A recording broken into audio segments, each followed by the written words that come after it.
저는 그 교회에서 10년 넘게 신앙생활을 해온 평범한 신자였습니다.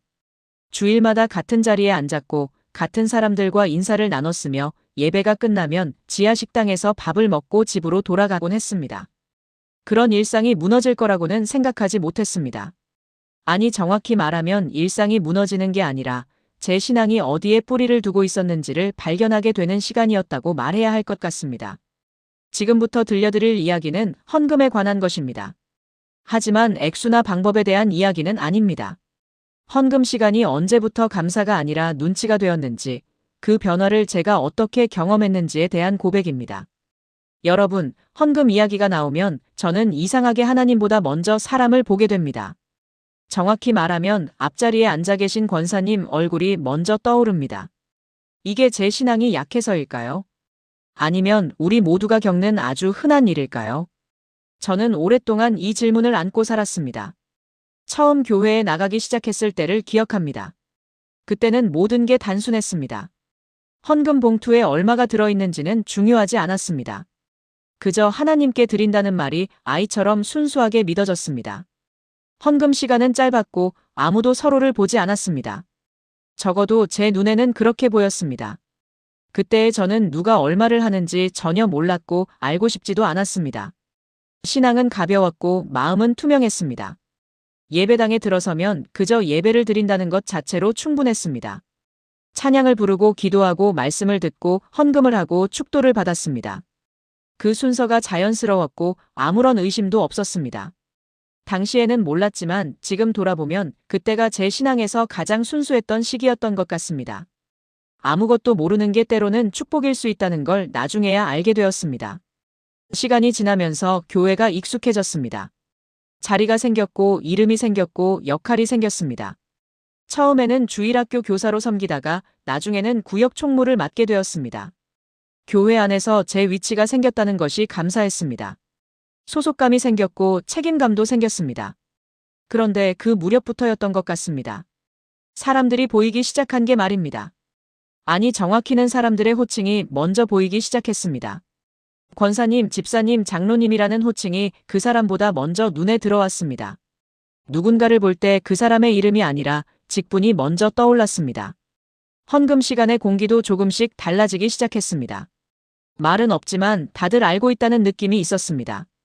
누가 빠졌는지, 누가 줄였는지, 누가 늘렸는지. 아무도 직접 말하지 않았지만 분위기로 전해지는 것들이 있었습니다. 그때부터였던 것 같습니다.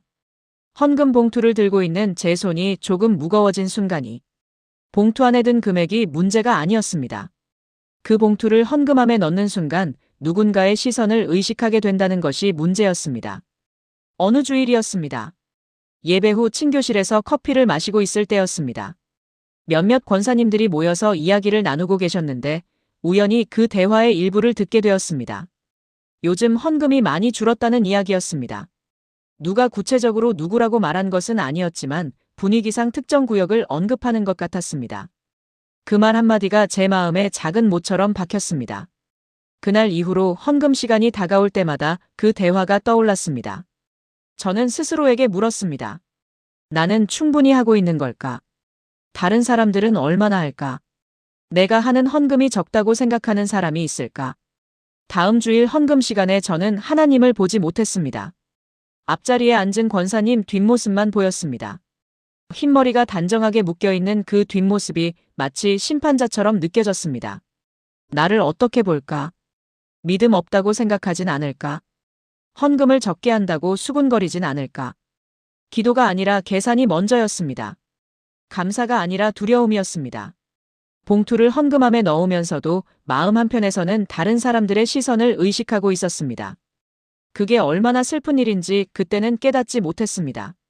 그런 일들이 반복되면서 저는 점점 헌금 시간이 부담스러워지기 시작했습니다. 예배의 다른 순서들은 괜찮았습니다. 찬양할 때는 마음껏 찬양했고 기도할 때는 진심으로 기도했습니다.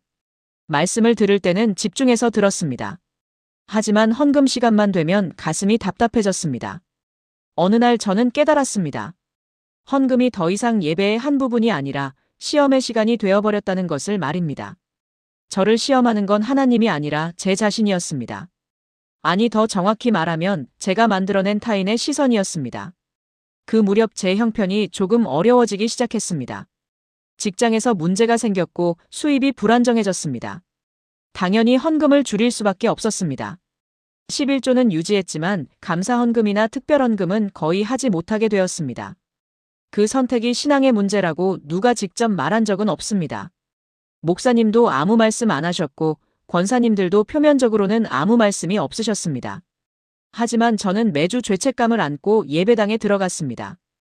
헌금 시간이 다가오면 가슴이 먼저 조여왔습니다. 봉투를 준비하면서도 마음이 무거웠습니다. 이번 주도 감사 헌금을 못하는구나. 특별 헌금 기간인데 참여하지 못하는구나. 그런 생각들이 머릿속을 가득 채웠습니다. 감사가 아니라 두려움이었습니다.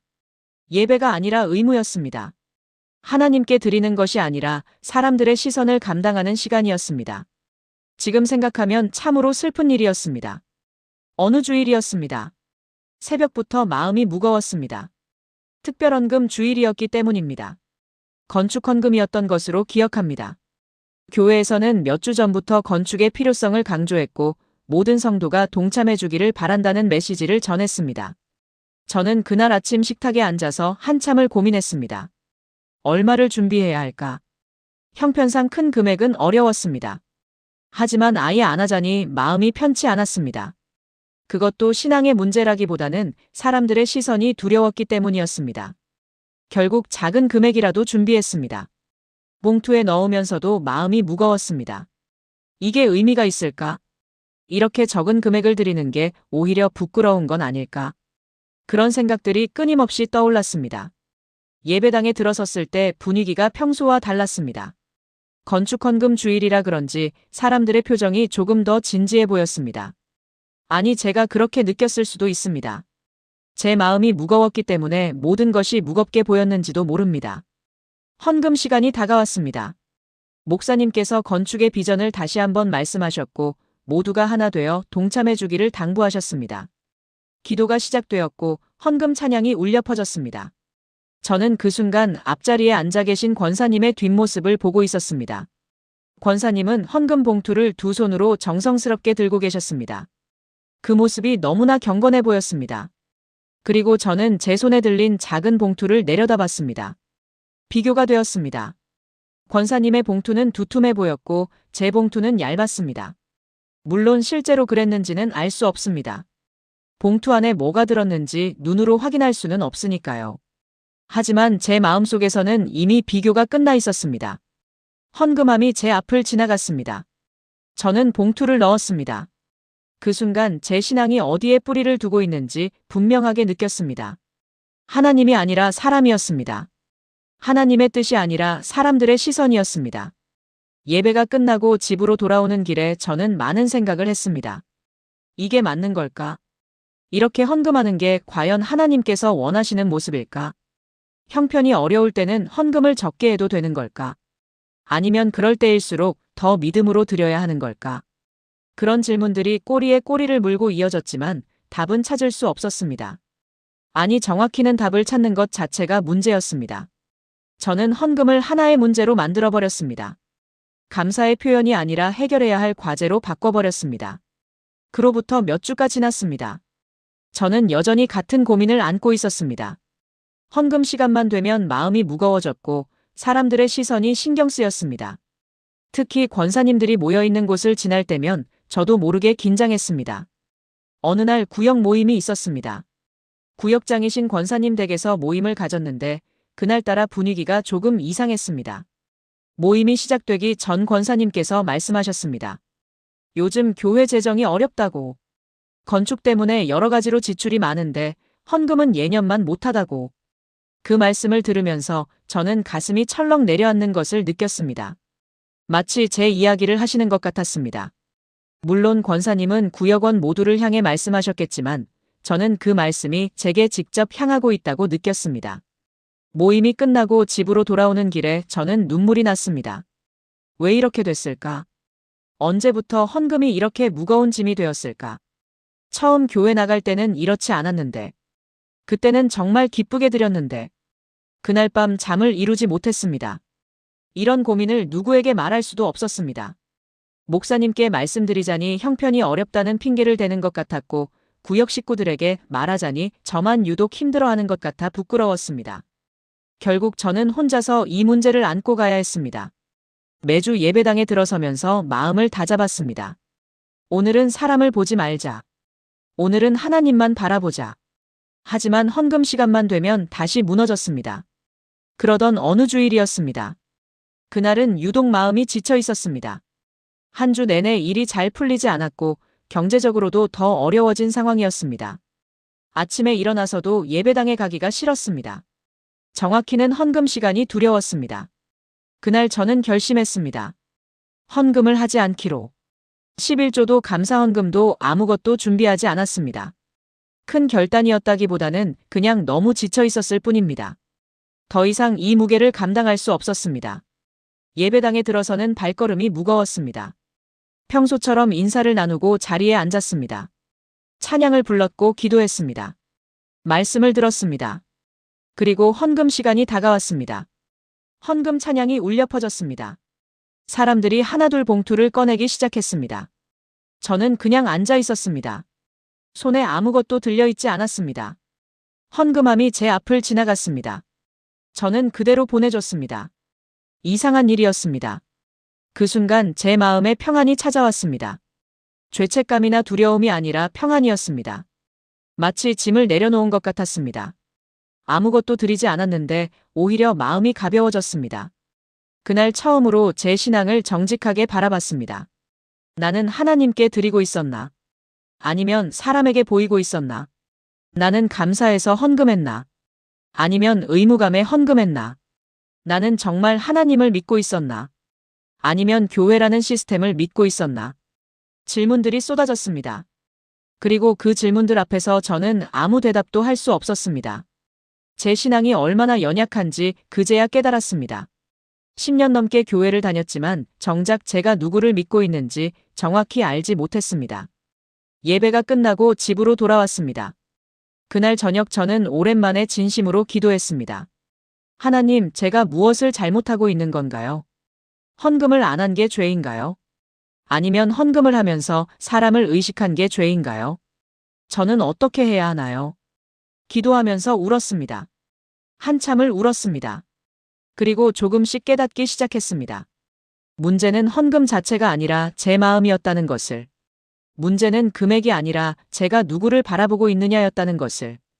다음 주 예배에도 저는 헌금을 하지 않았습니다. 그 다음 주도 마찬가지였습니다.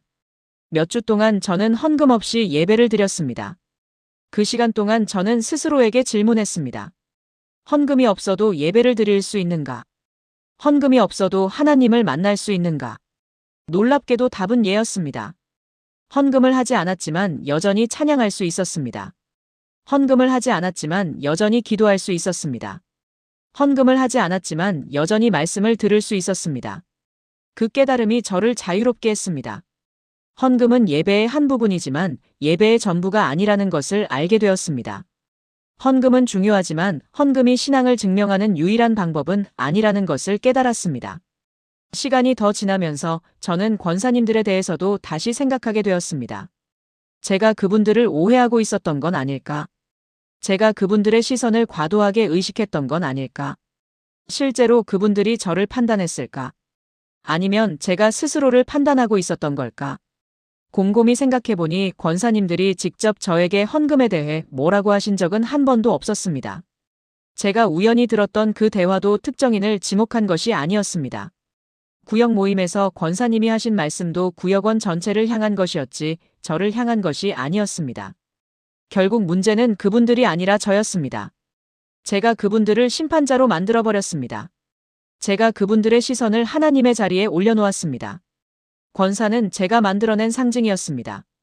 사람의 시선을 하나님의 자리로 올려놓은 결과였습니다. 그 깨달음이 왔을 때 저는 부끄러웠습니다. 얼마나 오랫동안 저는 사람을 의식하며 신앙생활을 했던 걸까? 얼마나 오랫동안 저는 하나님이 아닌 교회 공동체의 평가를 두려워했던 걸까? 그로부터 몇 달이 지났습니다. 제 형편이 조금씩 나아지기 시작했습니다. 다시 헌금을 할 수 있게 되었습니다. 하지만 예전과는 달랐습니다. 이번에는 사람을 의식하지 않았습니다. 이번에는 정말 하나님께 드린다는 마음으로 준비했습니다. 봉투를 준비하면서 감사했습니다. 다시 드릴 수 있게 하심에 감사했습니다. 금액이 많고 적음이 아니라 드릴 수 있다는 것 자체에 감사했습니다. 헌금 시간에 앞자리에 권사님이 보이지 않았습니다. 아니 보였지만 더 이상 그분의 시선이 두렵지 않았습니다. 헌금함에 봉투를 넣으면서 기도했습니다. 하나님, 이것을 받아주세요. 이것이 적든 많든 제 진심을 받아주세요. 그리고 저를 자유롭게 하심에 감사합니다. 사람의 시선이 아니라 하나님만 바라볼 수 있게 하심에 감사합니다. 지금 돌아보면 그 시간들이 모두 필요했던 것 같습니다. 헌금을 하지 못했던 시간도 헌금을 하지 않기로 결심했던 시간도 모두 제 신앙을 점검하는 과정이었습니다. 그 시간이 없었다면 저는 여전히 사람을 의식하며 헌금했을 것입니다. 헌금은 여전히 중요합니다. 교회 공동체를 위해 반드시 필요합니다. 목회자를 위해서도 건물을 위해서도 선교를 위해서도 헌금은 중요합니다. 하지만 헌금이 신앙의 등급표가 되는 순간 우리는 서로를 판단하기 시작합니다. 그리고 가장 먼저 자기 자신을 정죄합니다. 저는 오랫동안 저 자신을 정죄했습니다. 형편이 어려워 헌금을 줄였을 때 저는 제 신앙이 약하다고 생각했습니다. 다른 사람들보다 적게 드린다는 사실이 저를 부끄럽게 만들었습니다. 하지만 지금은 압니다. 헌금의 많고 적음이 신앙의 깊이를 말해주지 않는다는 것을. 물론 헌금은 신앙의 표현입니다. 하나님께 대한 감사의 표현이고 교회 공동체에 대한 헌신의 표현입니다. 하지만 그것이 전부는 아닙니다. 신앙은 헌금만으로 측정될 수 없습니다. 신앙은 삶 전체에서 드러나는 것입니다. 요즘도 가끔 헌금 시간에 앞자리에 권사님이 보일 때가 있습니다. 하지만 이제는 다릅니다. 그분도 저와 같은 신앙의 여정을 걷고 계신 분이라는 것을 압니다. 그분도 각자의 자리에서 하나님을 섬기고 계신다는 것을 압니다. 저는 더 이상 그분들의 시선을 두려워하지 않습니다. 그분들도 저를 판단하지 않으신다는 것을 압니다. 우리는 모두 같은 은혜 아래 서 있는 사람들입니다. 누가 더 많이 드리고 누가 더 적게 드리는가는 중요하지 않습니다. 중요한 건 우리가 누구를 바라보며 드리는가입니다. 이 이야기를 여기까지 꺼내는 데에는 많은 용기가 필요했습니다. 교회의 상처를 드러내는 일이 누군가에게는 불편할 수도 있고 또 누군가에게는 같은 아픔을 떠올리게 할 수도 있다는 걸 알고 있기 때문입니다. 그럼에도 이 이야기를 남기는 이유는 분명합니다. 혹시 저와 같은 고민을 하고 계신 분이 계실까봐입니다. 혹시 헌금 시간만 되면 죄책감에 시달리는 분이 계실까봐입니다. 혹시 사람의 시선 때문에 예배가 무거워진 분이 계실까봐입니다. 이 영상을 보고 계신 여러분 중에도 혹시 헌금 시간에 하나님보다 사람을 먼저 보게 되시는 분이 계신가요? 헌금 봉투를 들 때마다 다른 사람과 비교하게 되시는 분이 계신가요? 형편이 어려워 헌금을 줄였을 때 죄책감에 시달리신 적이 있으신가요? 저 역시 그 자리를 지나왔기에 그 마음이 결코 가볍지 않다는 것을 알고 있습니다. 그 고민이 얼마나 깊고 외로운지 알고 있습니다. 아무에게도 말할 수 없어 혼자 끙끙 앓아야 했던 그 시간들을 저도 기억합니다. 하지만 말씀드리고 싶습니다. 여러분은 혼자가 아닙니다. 많은 사람들이 같은 고민을 하고 있습니다. 그리고 그 고민 자체가 죄가 아닙니다. 오히려 그 고민을 통해 우리는 우리의 신앙을 더 깊이 들여다볼 수 있습니다. 헌금은 중요합니다. 하지만 헌금이 여러분의 신앙을 판단하는 기준이 되어서는 안 됩니다. 여러분이 얼마를 드리든 하나님은 여러분을 사랑하십니다. 여러분이 형편상 드리지 못하는 시기가 있다 해도 하나님은 여러분을 버리지 않으십니다. 중요한 건 금액이 아니라 마음입니다. 중요한 건 다른 사람의 시선이 아니라 하나님을 향한 우리의 시선입니다. 우리가 누구를 바라보며 예배하는가? 그것이 가장 중요한 질문입니다. 저는 오랜 시간이 걸려서 그 질문에 답할 수 있게 되었습니다. 여러분도 각자의 시간 안에서 그 답을 찾아가실 수 있기를 바랍니다. 조급해하지 마세요. 스스로를 정죄하지 마세요. 하나님은 여러분의 형편을 아시고 여러분의 마음을 아십니다. 여러분의 이야기도 듣고 싶습니다. 헌금에 대해 어떤 경험을 하셨나요? 어떤 고민을 하고 계시나요? 혹시 저와 비슷한 경험을 하신 분이 계신가요? 이 영상 아래 댓글에 여러분의 경험이나 마음에 남은 생각을 나눠주셔도 좋겠습니다. 누군가의 고백이 또 다른 누군가에게는 큰 위로가 될 수 있다고 저는 믿습니다. 우리는 혼자가 아닙니다. 우리는 같은 은혜 아래 서 있는 공동체입니다. 서로의 이야기를 들어주고 서로를 이해해주는 것만으로도 큰 힘이 됩니다. 마지막으로 한 가지만 더 말씀드리고 싶습니다. 지금 이 순간 헌금 때문에 고민하고 계신 분이 계시다면 기억해 주세요. 하나님은 여러분의 헌금 봉투가 아니라 여러분의 마음을 보신다는 것을, 하나님은 금액이 아니라 진심을 받으신다는 것을, 형편이 어려워드리지 못하는 시기가 있다면 그것도 괜찮습니다. 하나님께 솔직하게 말씀드리세요. 지금은 형편이 어렵다고. 하지만 마음만은 드리고 싶다고. 하나님은 그 마음을 받으실 것입니다. 반대로 넉넉하게 드릴 수 있는 형편이라면 감사함으로 드리세요. 하지만 그것으로 다른 사람을 판단하지 마세요. 누군가는 형편상 적게 드릴 수밖에 없다는 것을 이해해 주세요. 우리는 각자의 자리에서 각자가 할 수 있는 만큼 하나님께 드리는 것입니다. 지금 이 이야기를 듣고 계신 여러분은 어떠신가요? 헌금 시간에 여러분은 누구를 먼저 보게 되시나요? 하나님인가요? 아니면 사람인가요? 이 질문을 정답 없이 남기고 싶습니다. 각자의 자리에서 각자의 속도로 신앙을 다시 바라볼 수 있기를 바라면서요. 여기까지 긴 이야기를 들어주셔서 감사합니다. 이 이야기가 여러분의 신앙 여정에 작은 위로가 되었기를 바랍니다. 그리고 우리 모두가 사람이 아닌 하나님을 바라보며 예배할 수 있기를 간절히 기도합니다. 감사합니다.